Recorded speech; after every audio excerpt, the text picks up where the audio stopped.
How you doing? Want to talk about some stuff that I saw today, as always. So I see a lot of stuff and it just irks me. I think next week, before we get into it, I think next week I'll be able to go back to doing 2 videos a day because I'm pretty close with all of this stuff. I'm doing this 3D printing stuff here and it's like, I'm getting this down. And I think I'm to the point where it just finished printing. And so I've stopped, letting the bed cool down, throwing in a video real quick. And it's not going to be much longer where I'm going to be able to put that over across the room. So then I can have it going and not stop and it can be loud and it'll be okay. But I'm also going to get some fans, and the fans are like incredibly super stupid loud, but they're like cheap. They're like $15.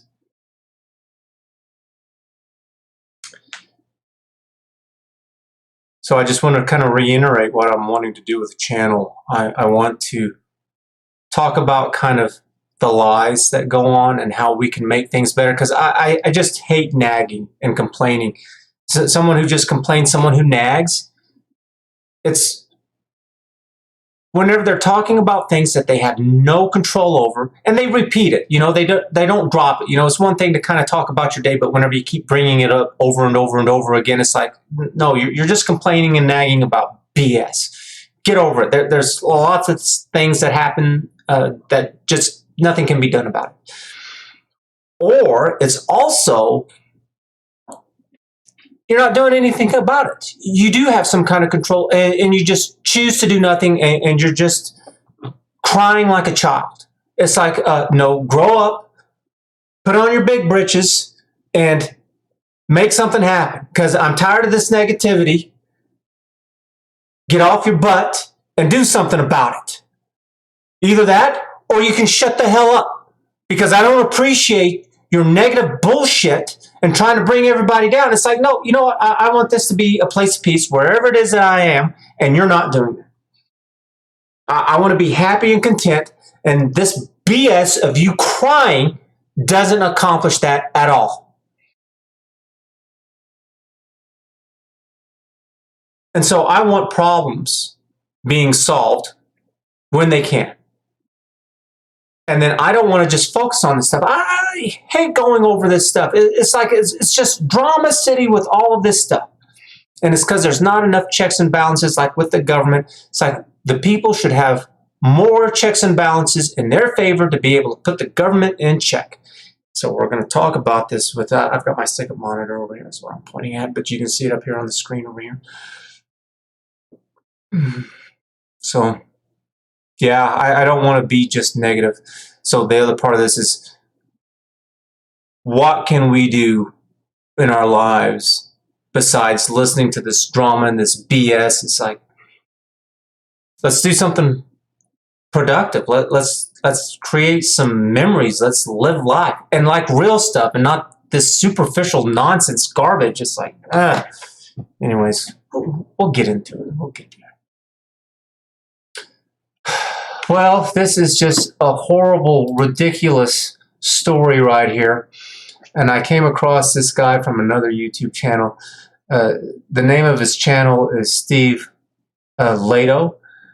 And there's 2 videos here. And I'll have links in the description below for both of them. The first one is Hospital Sues At-Will Workers for Getting Better Jobs. This guy's, I like him. He's like Viva Fry, where he is a lawyer, but Fry is from Canada. And what's good about him is that he knows enough about law, being a lawyer himself, to be able to ask questions, because he's not an American lawyer, where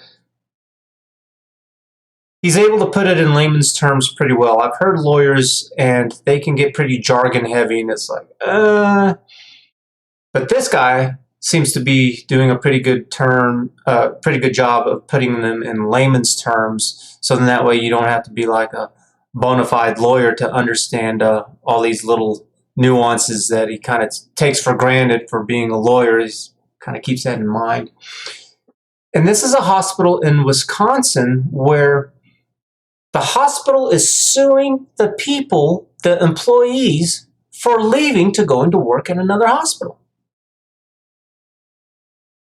It sounds absolutely ridiculous. They claim it's because of COVIDs, my coronavirus there, and that there's all these new cases from the O variant. And it's like, yeah, so what? Deaths continue to go down, and sharply with each one, because you know what happens is that if the virus is so bad and it kills its host, it kills itself. It can't live if it kills the host. And so as people get it, and if they're strong enough to survive it, their body gets stronger, it mutates, and it becomes less and less deadly. It doesn't want to die. And so it tries really hard to find kind of this co-balance kind of thing, like the flu. You know, it doesn't really kill anybody, some, but for the most part, in general, it's like, hell no, it doesn't. I've never known anyone who's died from the cold or flu. And that's what's going on here. It's the same thing. It's just easing down more and more and more with each new strain that comes out. And it's like, so what? I don't give a damn about what the hospitals are. It's like anyone can say, well, I got to go check myself into the hospital. Anybody can do that anytime, anywhere, for anything.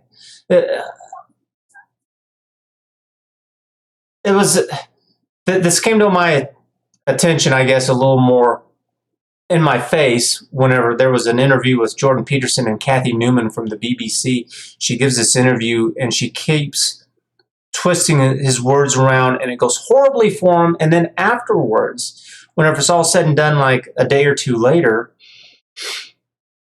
the BBC claims that they were getting death threats and that the police got involved. And it's like, so what? The police got involved because you called the police. Anybody can call the police. Again, anytime, anywhere, for anything. And what they do, you know, it varies. Maybe there's something that's wrong. Maybe it's not. You can call the police just because you feel scared.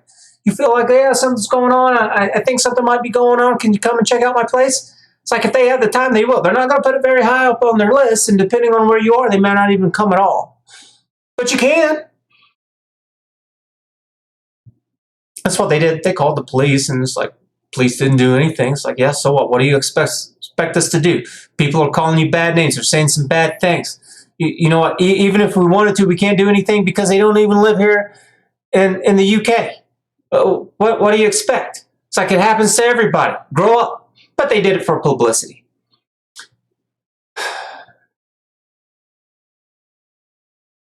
I think this is just so utterly stupid that the hospital is saying that you can't leave. And they're using this as an excuse. These employees that are leaving, they let the hospital know, though. They said, we're thinking of going to this other hospital, and it's because they're offering us more money, less work, so we have better life-work balance.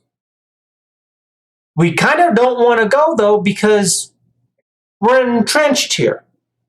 We've got time in service here. We've been here for a while. We'd like to keep it, but they're offering us enough that it's really worth it for us to go. And the hospital said no. Said they didn't even make an offer. Because they could have said, you know what, well, we can't meet them, but you know, the new place is offering you this. We're here. We can come halfway. And that might have been enough to have kept them. Because if they worked there for several years, you know, maybe a promotion was also, hey, man, I'm getting really close. Because a lot of places, you can get a promotion based off of how much time in service you've had. Maybe, who knows? But they didn't even make the offer. And so they used the medical situation that's going on currently as an excuse to keep them. And apparently this is a thing. Apparently you can do this. I've never heard of such a thing. But he talks about how the hospital that's losing the people who are bringing the lawsuit, there's no repercussions for them, really. The judge said, okay, yeah, these employees, they can't go work at the new hospital, but they can't force them to work at the old hospital. And so that's what's happening. They're not working anywhere. And the old hospital is paying all this money for legal fees. And he said one of the things that the judge should ask is, how much did you pay in legal fees? And couldn't you have just used that money to help pay for their raises instead? Because lawyers are not cheap, especially for hospitals. I mean, hospitals get thrown, they go to court quite a bit. It's whenever you're dealing with surgeries and dealing with people's lives, whenever you mess up people and families are emotional, and so lawsuits happen really quite often. But they get to do this without any kind of repercussions. If they lose, no repercussions. Now, the judge can impose it a little bit. They can say, well, we want you to put kind of this stipend aside, and if you lose, then you have to use that. You have to put you have to equal their wages and put that aside, and then if you lose, you're going to have to pay them. But that's up to the judge. It's the judge's discretion, and it's like, why? That seems completely, perfectly reasonable. Why isn't that just automatically mandatory for it? And what kind of repercussions do those employees have against the hospital for doing this? It shouldn't just be that, oh yeah, I'm going to take you to court and I'm going to win because I'm a big business, I'm a big hospital, we have money, you don't.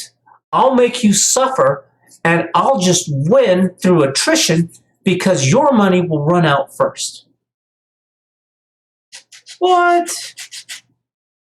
And he talks about this. He talks about how money's a big factor in this, and that if the judge is any good, basically kind of in a way, the judge should really push all of these financial stipulations on him. And I mentioned a couple, having to set aside the money for the wages. And he was also talking about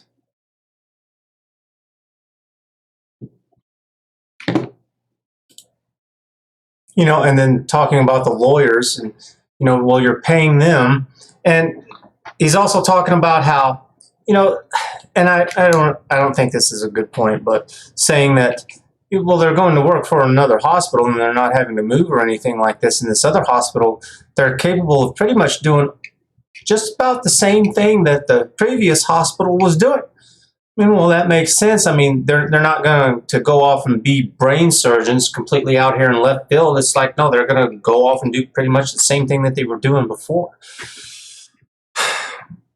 And he talks about how, I don't agree with any of this. This sounds wrong. This is just pretty much the hospital having plenty of money to be able to screw around with people and trying to put them in a bad situation, because unfortunately there are too many people who just kind of live from paycheck to paycheck, and whenever something happens, they're ill prepared and they get caught with their pants down and puts them in a bind, because you can't force them to go work anywhere, because that's the 13th Amendment and talking about slavery and forcing someone to work somewhere. It's like, you can't do that. But the judge has said, well, they can't go work at the new hospital either, which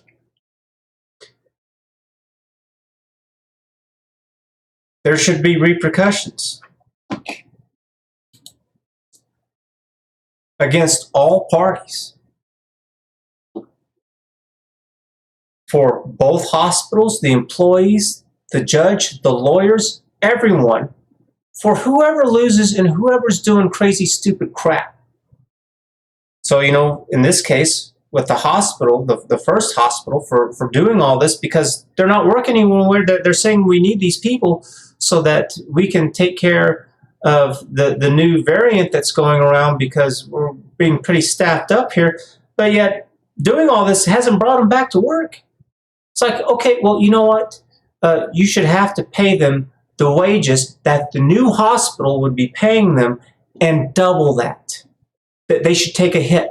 The law firm should also take a hit for putting this ridiculous show trial up before the judge. It's like the law firm should really be like, it should be something along the lines of, yeah, we'll still do it, but we're telling you this isn't going to work, and that we're going to charge you like double or triple. And part of that is because we're going to get fined too. The law firm, who should know better than anyone, who should know better than the hospitals, because they're the lawyers, they too should have to pay these employees double or triple or whatever. I know of something else that should happen. It's part of what I want to do to help hold them accountable. And it's the law firm and the specific lawyers involved, because a law firm can be pretty big, and there could be plenty of other lawyers who are like, I don't know anything about this, I've got my own cases.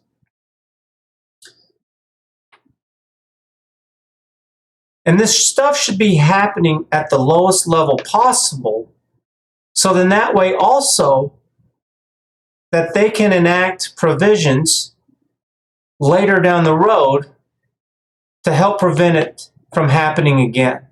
So in other words, if this goes up to the federal court level, being able to change federal law, it's like, well, good luck with that. But if this was happening within a county, it's like, well, yeah, you've got something going on there. You might actually be able to get something done. And if you have it where it's in your favor, then that should be like a little extra push. A lot of it comes that we're not doing as much with technology, with computers and software as we should be. It would be so convenient if you could just look online and see what's going on locally, where it's,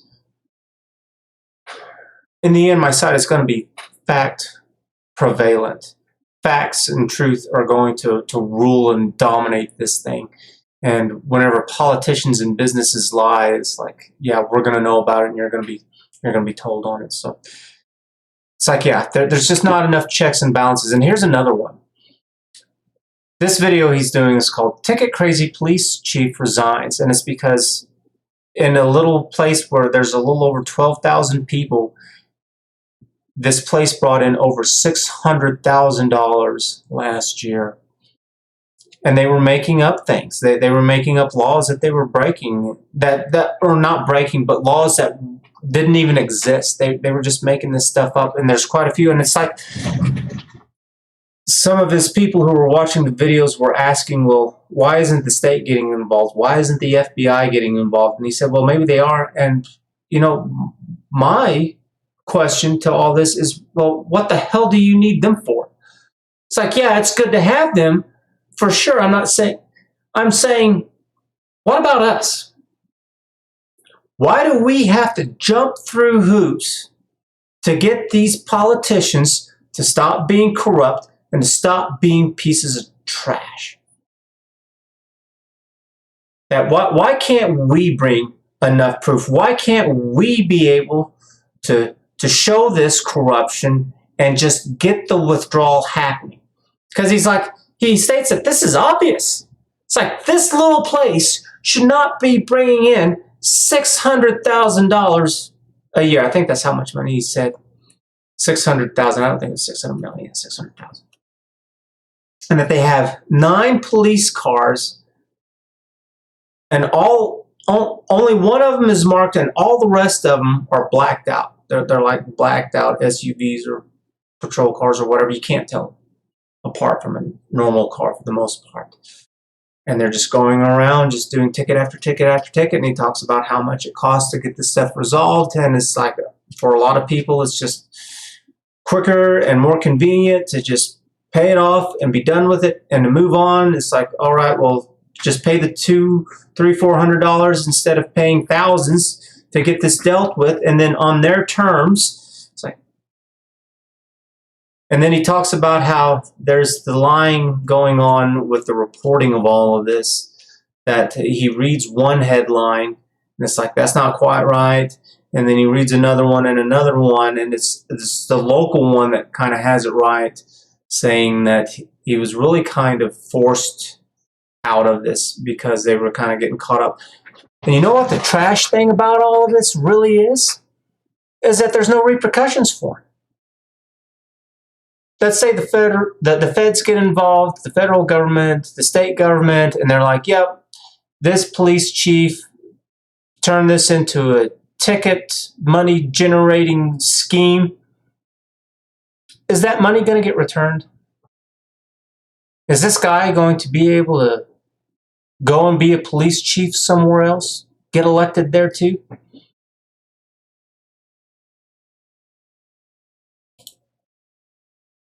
Sheriffs get elected. Police chiefs get kind of appointed by the mayor. The mayor can decide who's the police chief.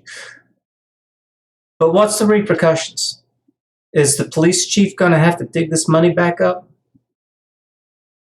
Is the city going to have to sell its vehicles and give the money back to these people? And then compensation? Did they miss any work? Were they delayed because they got pulled over? Were they delayed because they had to deal with the court and all this stuff? Their lawyer fees? Where are the repercussions for these people? We see this all the time with government officials on every level. They go into office, they say they're for these issues, and then whenever they get in, they'll flip-flop like mad to whatever suits their needs. They'll make a lot of money, they'll get their friends really rich, and they'll screw things over and then walk away. Oh, nothing happened. This is what's going on with the Democratic Party right now.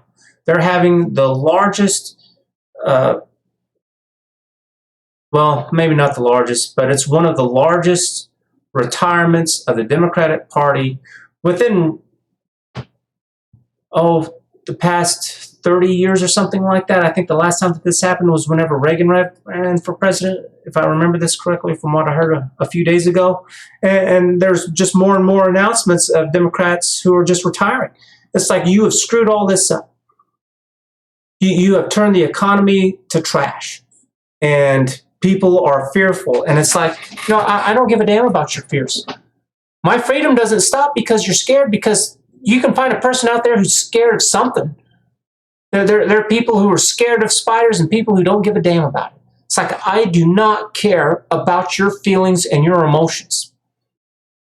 It's like all this crap with that trans stuff that I've been talking about lately. It's like, that's all based off of your feelings and your emotions. What makes you so much better than yours? It's like you don't talk reason to them. They're not talking reason. They're talking about their feelings. They're acting like children. It's like, just because you've grown up and you're 18 or over, that doesn't mean that you're mature. To be mature here, you have to put in effort, and you didn't do that.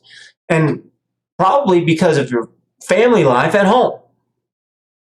It's like little kids will cry and scream because they got some kind of little hurt on their arm. They've got some kind of cut and it's bleeding or whatever, and they want to scream, and it's like, you can shut up.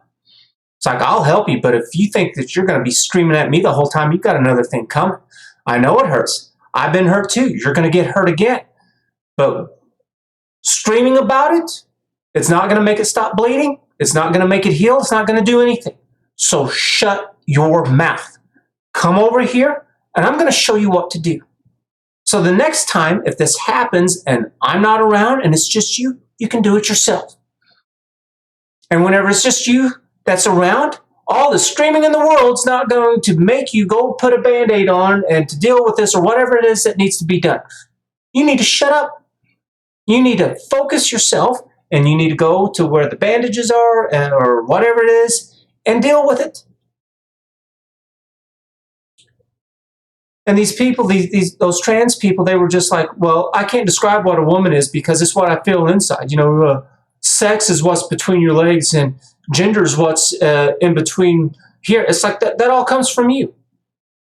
You need to ask these people who talk about feelings. Don't retort with some kind of logical thing like Matt Walsh was kind of doing. Just stop them dead cold in their tracks and be like, why should we care about your feelings above everyone else's? It hurts your feelings? Well, it hurts my feelings that you want to force this on me. But why should we take special care of you? How about you put on your big adult britches and you grow up and deal with it?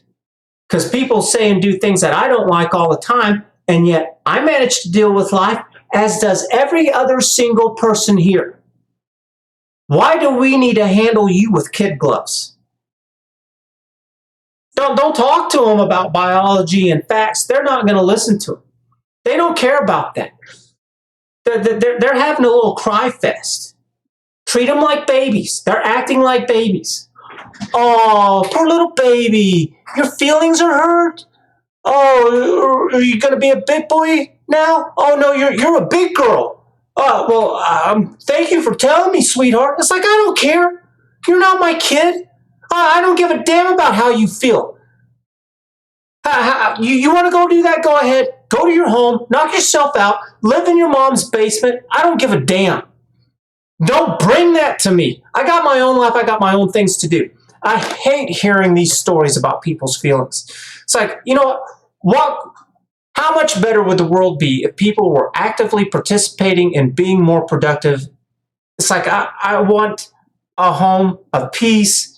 I want a home where we are doing things that help build our bonds together, where we are supportive of each other, and it's not this crying nonsense. It's like, I'm not your dad. Don't cry to me about this stuff. I don't know you, but you want me to treat you special. It's like, well, what about this person over here in the audience? What about that person?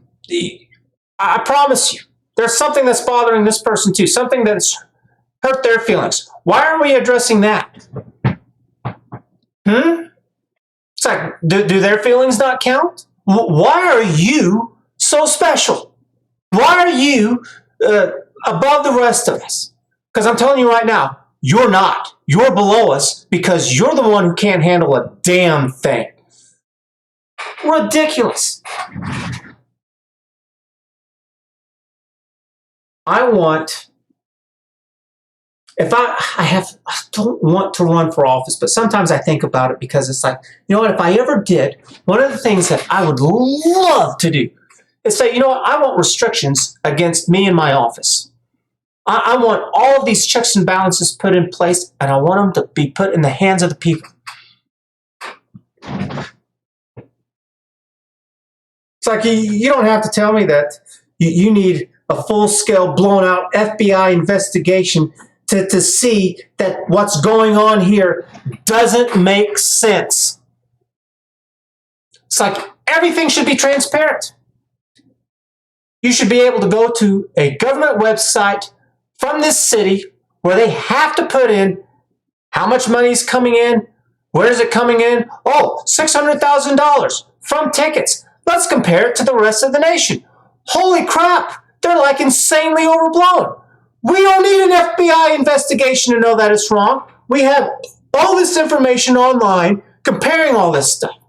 I get so sick and tired of hearing this stuff. I love this stuff with this 3D printing stuff and doing something that's worth a while. This is so much fun.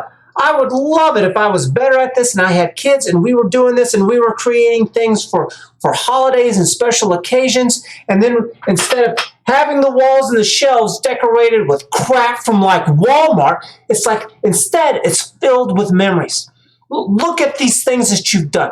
I want to build up your confidence because you know what? Whenever we first did this, you had this blobby mess and it was all messed up, but we kept at it and it got better and it got better. And it's like, wow, look at that. So you've done this. Now what can you do? Because this is something that comes up all the time is that people have to get over their fears. And it's like that's something that was happening with me too. It's like this is a lot. I have to learn how to use a 3D printer. I had to get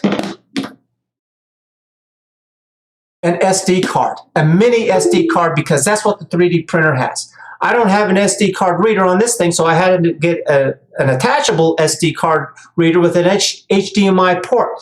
Then I had to put the SD card in a FAT32 format so the 3D printer could read it.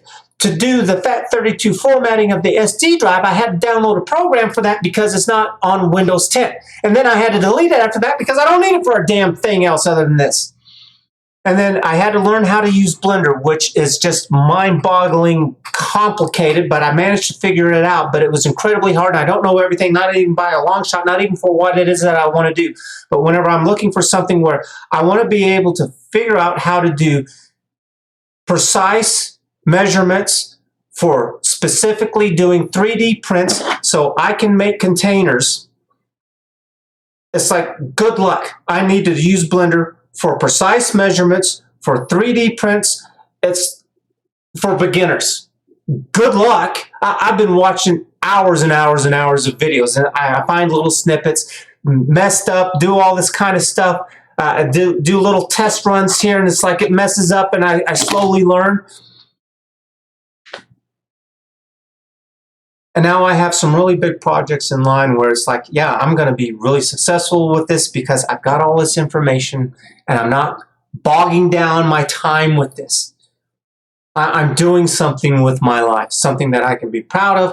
I didn't have to screw anybody over. And if all of these barriers were just gone and we were just focused and we had some good purpose in our lives to do things that we could be,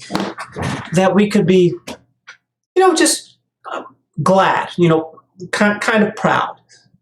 Glad I did this. It's like I feel good with this. I'm taking care of myself. I'm taking care of my families. I'm doing my part. I hate this nonsense of, I need to be a YouTuber. I want to be rich and famous. It's like, get the hell out of here. And you can be alone. You think money solves all these problems? I'm going off. Anyways, yeah, that's the video for today. I just get tired of all the lies. I get tired of the corruption and the politicians just doing whatever the hell they want. And I saw this today, and I was just thinking about all these Democrats are resigning. They've screwed over all this stuff. And it's like Canada. There was this thing where they were also suing Walmart because they were right here. I saw this with Viva Frei yesterday because this was only happening in Quebec, where you cannot go shop in Walmart if you don't have your vaccine passport. If you haven't had all your shots and your boosters, you can't go. And it's like, oh, wait a minute. They do have a pharmacy and they do have food. And so you can go there, even if you're not vaccinated, and you can get food and you can get medicine. And it's like, well, then what's the point? It's like they're all going to go to the same checkouts. They're all going to walk through the stores. They're going to cough. They're going to talk. All this, and it's going to get everywhere. So what the hell does it matter? It's because they're lying. They're 100% absolutely positively lying. And Tim, I tell you what, I hate his crap. He's like, I'm not playing this game anymore. Oh, like I really was. It's like, yes, you are. You got vaccinated. You got shot up. You did a bunch of the stuff. You know what I've done? I haven't done a damn thing. I wore a mask one time. And then I started telling them all, you can suck it. I'm not doing this trash. Haven't been vaccinated, not going to be vaccinated. And you know what? If you got vaccinated with those first ones, apparently, from what I've heard, it does nothing for you with this new wave that's come through. It's like, well, then what the hell was the point? Oh, we made billionaires. That was the point of it. It's like, yeah, I tell you what, if you think that you deserve free things and you think that the government is end-all be-all, you are going to end up being a loser. There's nobody who's rich and famous who ever says, I want to thank the government for my welfare programs that allowed me to become the success that I am today. It's like, no, they all busted their butts to get there. They had to work hard. They did a lot to be able to get there in whatever way that it is. You don't see musicians and artists and rappers and actors and actresses and going, oh yeah, it was HUD helped save me and food stamps got me everything that I needed so I could be here today. It's like, no, they were going through the damn trenches. They don't ever say that crap. Turn to the government. Go ahead, be a loser. Get the hell out of my way is what you're really doing. Because you're just leaving it open for me. You know, half of just winning and being a success is just getting the hell up and doing something. It's like, yeah, you're going to fail. I'm going to fail at this 1,000,000,000 times before I get to success. But I know that I'm going to. And part of it is that I'm just not going to stop. So I hope that this has inspired you, and maybe you're not feeling it quite yet, but keep watching, subscribe, because we're not going to stop. It's going to keep going, and it'd be great if you joined me. Thanks for watching. Catch you later. Bye.